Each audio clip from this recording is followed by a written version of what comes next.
everybody's doing well, blessed, and enjoying family.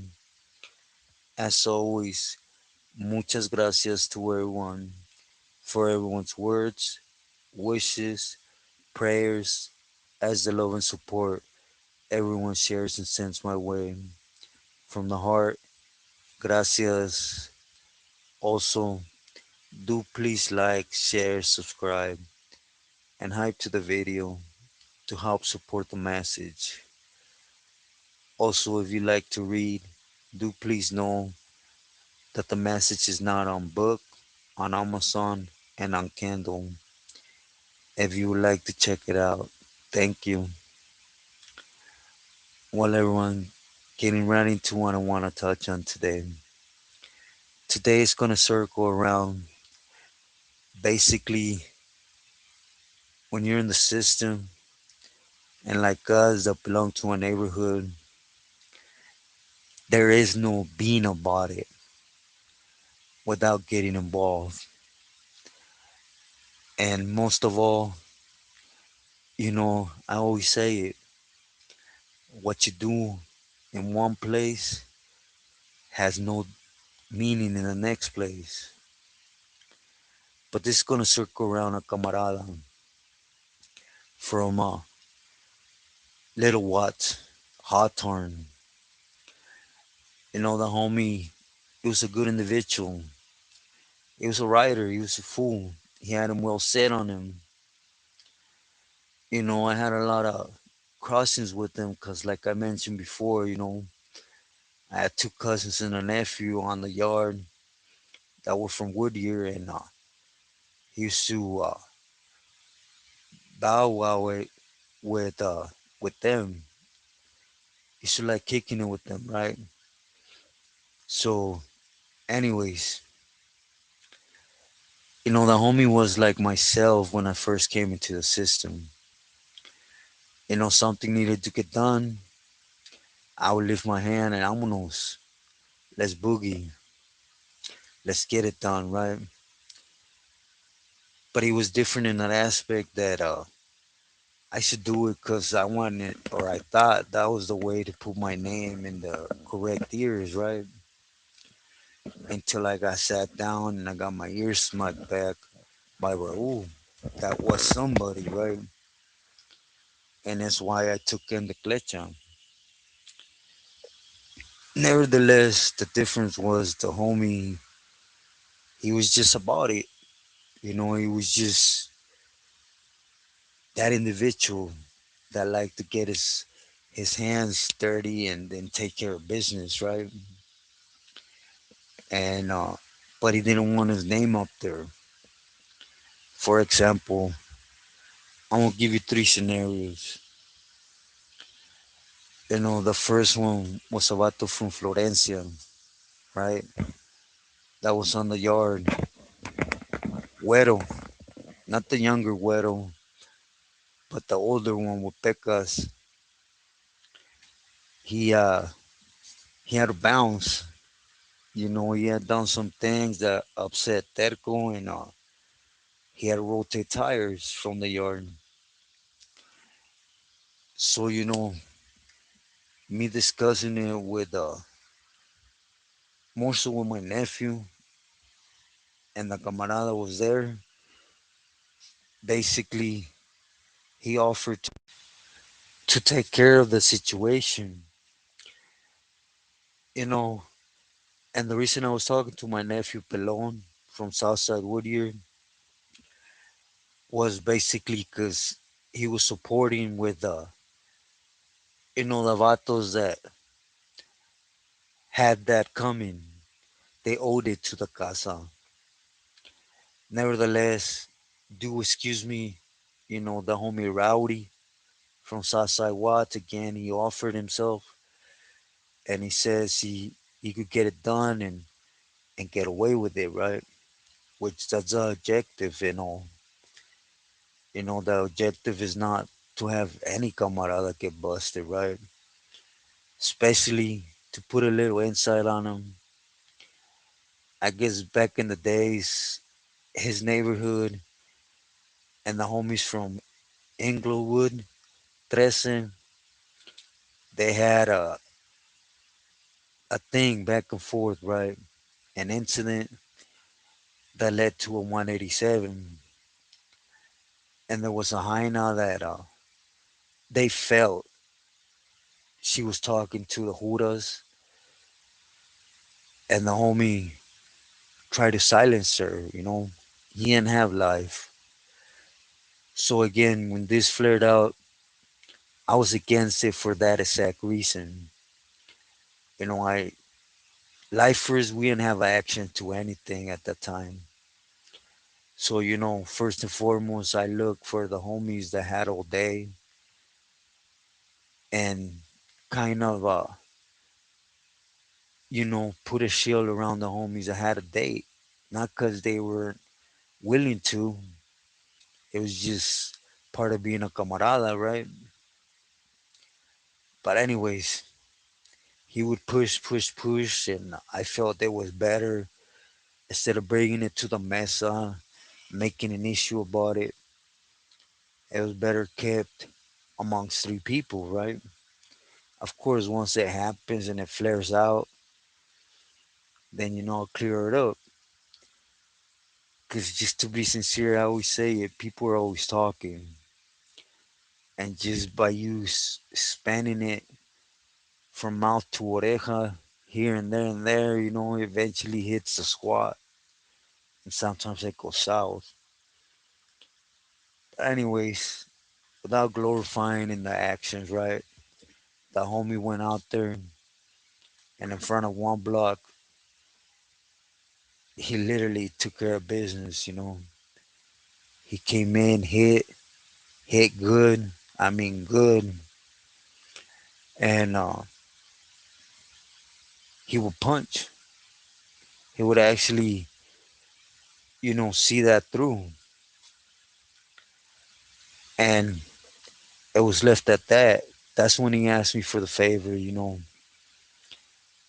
just make sure you tell the senor is taken care of, but leave my name, you know.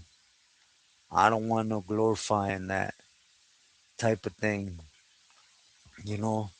So I was like, all I could do was respect it, right? And I did tell Terco, you know, I got dealt with, and that was that, right? Anyways, the second time around was there was a funny individual. You know, he was a white boy, and we have we had been getting at the wood pile that individual had to bounce. You know, because there was paperwork on him. He worked in the R&R room. You know that room where you go out, you pick up your packages, or whenever you get an appliance or whatever it may be, right? There's a little window that hits the yard, right? And they wouldn't do it. They wouldn't do it. They wouldn't do it. So I remember circling laps, and I'm trying to figure out to the point where, you know, the last thing I want is a big war to flare out, to lose camaradas to the hole, or to have him catch something, you know, because the yard goes up because of individual that ain't worth it. He's basura, right? So, anyways, I'm there trying to figure it out. Again, I'm with my primo Yogi. I believe Grande was there too, his brother. And as we're circling, the homie tagged along, right? And basically, he says, I'll take care of it right now. So I was like, man, don't even worry about it, homie. You already stepped up, you know? And he says, nah, we'll just keep walking laps. I'll take care of it. I got what I need to take care of it, right? Keep in mind, this was a homie, tall, skinny, all blasted up. You know, he just he want to leave a good name, but in a different sense. Like if his own homies ever run across somebody that was with him on the yard, oh yeah, that's the homie. He's a fool, that type of thing, right? Without having to get involved in the politics or his name reach them ears where certain individuals are going to be like, oh, he takes care of business. Oh, I want him to do this, and all of a sudden he gets thrown around to do their bid, right? And as we're walking laps through that little window where you receive your stuff, the homie Rowdy literally, that white boy was inside, right? They used to lock him in there. He jumps through that window, goes in, he whacks his fool. He jumps up and he catches up with us. And we just continue to hit laps. When they hit the alarm, we were on the other side. And, well, you guys know, Filero gone, and everything was good. And that's when I'm not going to say I smacked his ears back. You know, we're homies.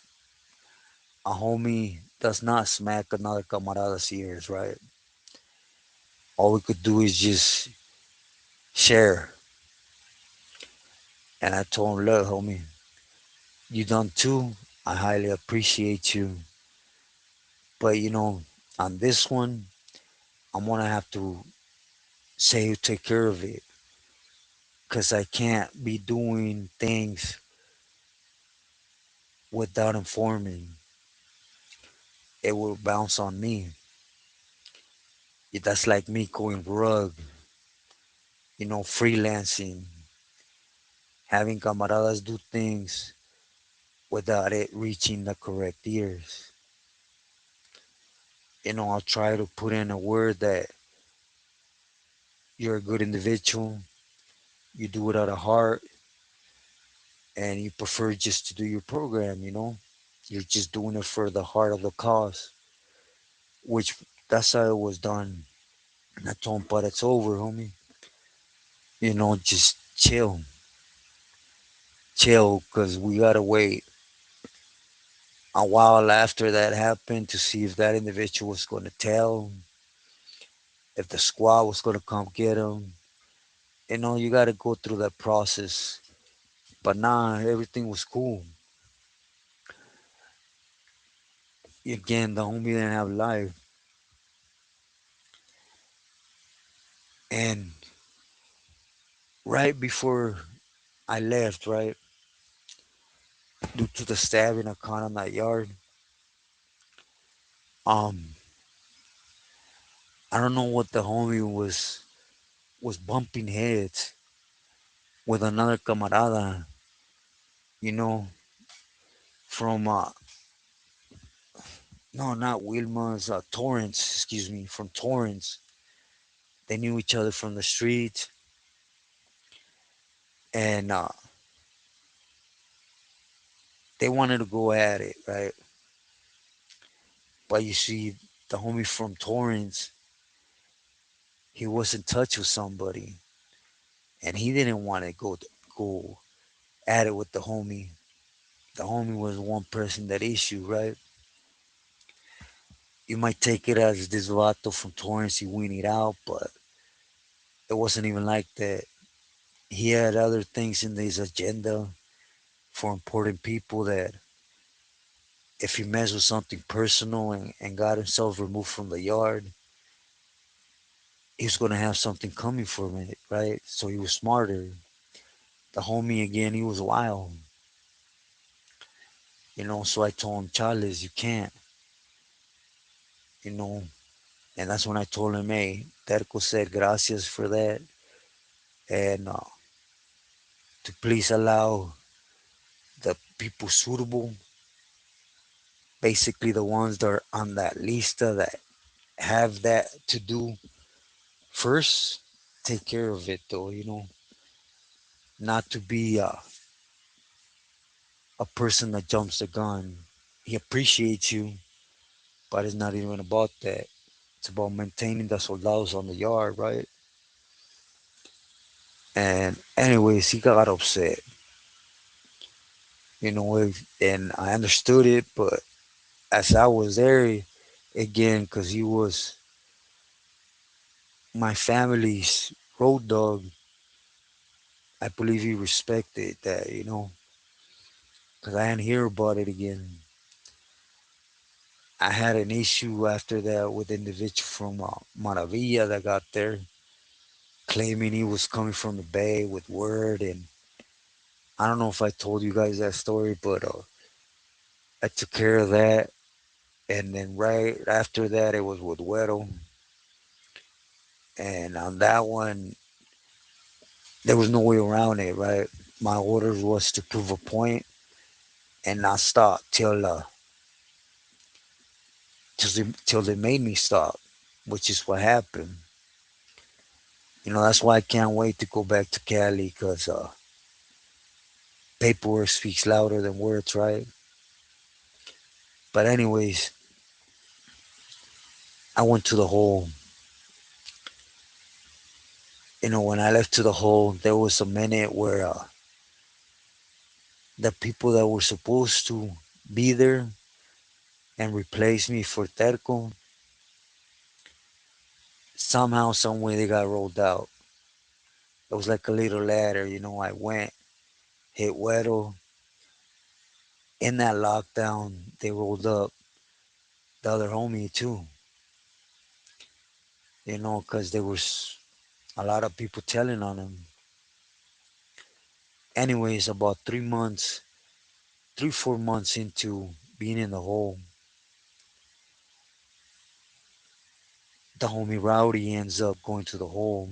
I remember I was in management cell due to a holiday on the yard, right? I pulled.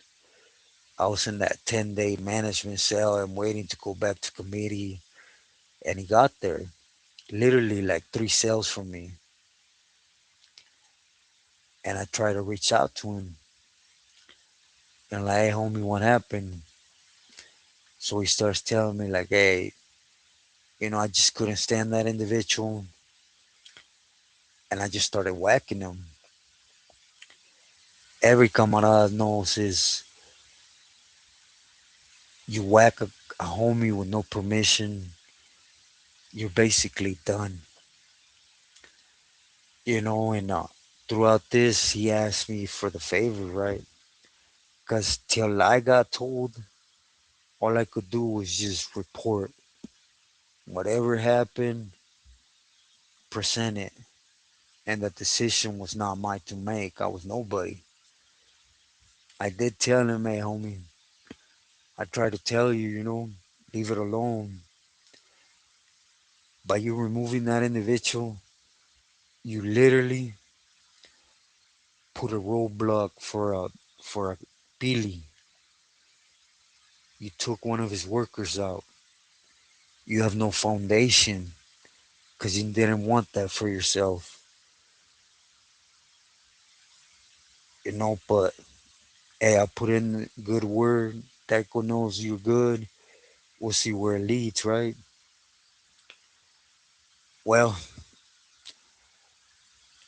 it just happened that that individual was working for a Pili with a lot of power at that time, right? Which is Chino from El DF. A lot of people sleep on Chino or they have it all wrong about him, right? Anyways, he pushed. So when Maya Mapil got up there trying to explain things, the decision was already made. Hey, rock the homie when he goes out to the concrete yard, whack him. He's done. He just took money out the pocket of not just Chino, but the Mesa in general, right? Because Chino was just one of them Pilis that he didn't have a problem sharing, right? But anyways, I try to tell him like, hey, homie, it's gonna be left alone. But they ain't in agreement with what happened. I might have made that mistake. And he said, all right. And then later on, he shoots me a kite, right? Tell me like, hey, I done this and this and this, because I only mentioned two pegadas of his, right? I'm not gonna get into the other ones, but I done that because it needed to be done for the señores. And now that this is, they're upset. I told them, like I said, it's gonna be left alone. I tried, and I know it's wrong on my part, scandalous, right? But it's just how person is. And I told him, look, homie, you didn't want that, remember? And nothing you do will ever hold matter to any senor. You get into their pockets, you get into their business, and you're done. You know, just be thankful they're letting go of it. Again, it's probably because of the appreciation of that. But he didn't take it well. I'll just leave that alone. He didn't take it well, but neither way, he was on roll call. When push came to shove, he was about it again. He went out to yard, and the trip is before yard. He told me, hey, Chino, thank you for being a good camarada. I know what's coming. I know I messed up, but I'll be out there. I didn't reply. They started doing yard. He went out there and they took care of business. Right after that, he locked it up. He was done. And not to glorify, this was a real good individual. He was a rider. He was a killer, sincerely. He just thought that by all them actions was going to reflect when he messed up, and it was going to be allowed and basically thrown under the rug and giving him a pass. I got tired of telling him a lot. Keep in mind what you do. Don't ever have no value. The only thing that has a value, especially in these times, is you putting money in their pockets. You holding a jardín down, collecting whatever's coming in the jardín, putting it in their pockets, staying relevant, bringing to the table. Soldados, there's thousands of them. And it's just that simple how a good camarada came to the realization that whatever you do has no meaning. You see, at the end of the day, what matters is what they say. Remember, most of the time they're at each other's necks. So what you do for one could put you on the green light list of the other one. But that's how a person is. Anyways, do excuse me. It's very late. I'm very tired. As the ones that were on the live with me know, I had a long day. So I hope I was able to make sense. I was never a scandalous individual. Well, at least I didn't consider myself, right? When it had to do with a good camarada. Of course, if things needed to be done, I was part of the problem. I was poisoned, right? But when I felt like this, that individual just needed a little bit more clecha, I don't know if you guys noticed, I tried to, not to tell him, but I also tried to throw hands, you know. But again, you can't take that mentality from a soldado. So there's, like I stated before, there's a lot of individuals on that side that believe me, they're always well suited and booted and ready to mambo. Anyways, mi gente, please stay true to yourself and loyal to loved ones.